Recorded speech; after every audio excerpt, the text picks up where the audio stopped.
அன்பு நண்பர்களே, அனைவருக்கும் அன்னை சமையல் உமாவின் அன்பான வணக்கங்கள். இன்றைக்கி அன்னை சமையலில் பார்க்க போகிறது துவரம்பருப்பு தோசை. அதுக்கு சூப்பரான சைட் டிஷ் தக்காளி பூண்டு சட்னி. வாங்க துவரம்பருப்பு தோசையும் தக்காளி பூண்டு சட்னி எப்படி செய்கிறதுன்னு பார்க்கலாம். இப்போ துவரம்பருப்பு தோசை செய்கிறதுக்கு தேவையான பொருள் என்னென்னு பார்த்துக்கலாம். 1 கப் இட்லி அரிசி, 1/4 கப் துவரம்பருப்பு, 4 காஞ்ச மிளகாய், 1 டீஸ்பூன் வெந்தயம்.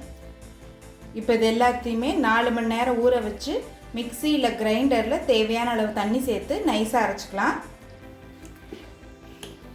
இப்போ எல்லாத்தையும் அரைச்சாச்சுங்க. நான் ஏற்கனவே ஊற வச்சு அரைச்சி எடுத்து வச்சுட்டேங்க. தேவையான அளவு உப்பும் சேர்த்துட்டேன். இந்த மாவை நீங்கள் அரைச்ச உடனே 1 மணி நேரம் கழித்து ஊற்றிடலாங்க. தோசை ஊற்ற ஆரம்பிச்சிடலாம். தோசைக்கல் சூடாகிடுச்சு. நம்ம தோசை ஊற்ற ஆரம்பிச்சிடலாம்.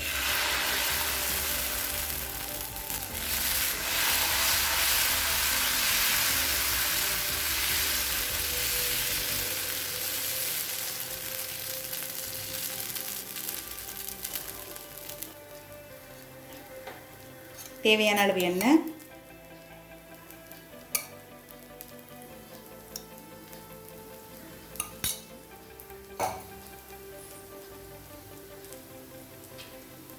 இப்போ தோசை நல்லா செவந்துருச்சுங்க. திருப்பி போட்டுக்கலாம்.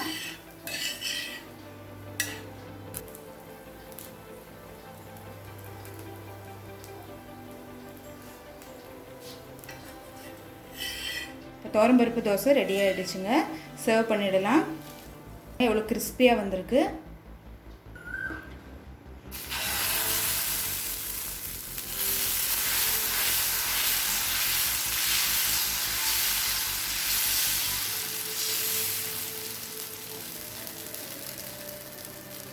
இந்த தோசை பார்த்தீங்கன்னா நல்லா கிறிஸ்பியாக வருங்க.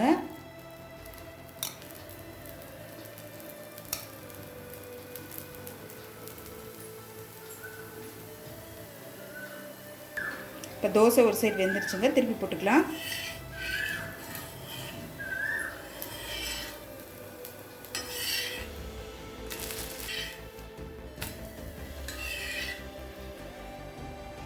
இப்போ துவரம்பருப்பு தோசை ரெடி ஆகிடுச்சு. அடுத்து தக்காளி பூண்டு சட்னி எப்படி செய்கிறது. அடுத்தது தக்காளி பூண்டு சட்னி எப்படி செய்கிறதுன்னு பார்க்கலாம். 7 காஞ்ச மிளகாய்,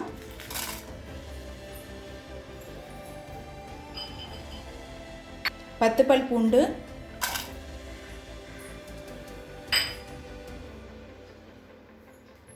ரெண்டு தக்காளி,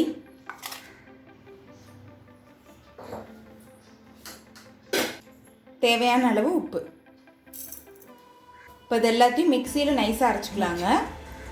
இப்போ மிக்சியில் எல்லாத்தையும் அரைச்சாச்சு. இப்போ சட்னியை தாளிச்சிடலாம். கடாயில் தேவையான அளவு எண்ணெய், 1/2 டீஸ்பூன் கடுகு, 1/2 டீஸ்பூன் உளுந்து,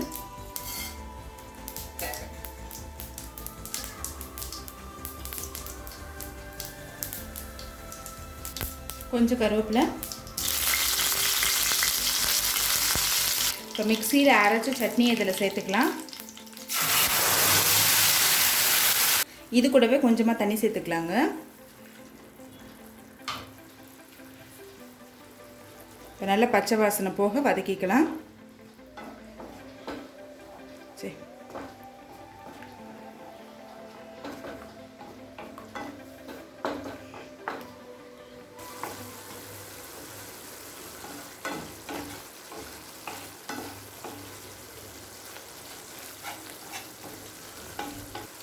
நான் கொஞ்சம் காரமாக பண்ணியிருக்கேங்க. நீங்கள் விருப்பப்பட்டீங்கன்னா மிளகாயோட அளவு கம்மி பண்ணிக்கோங்க.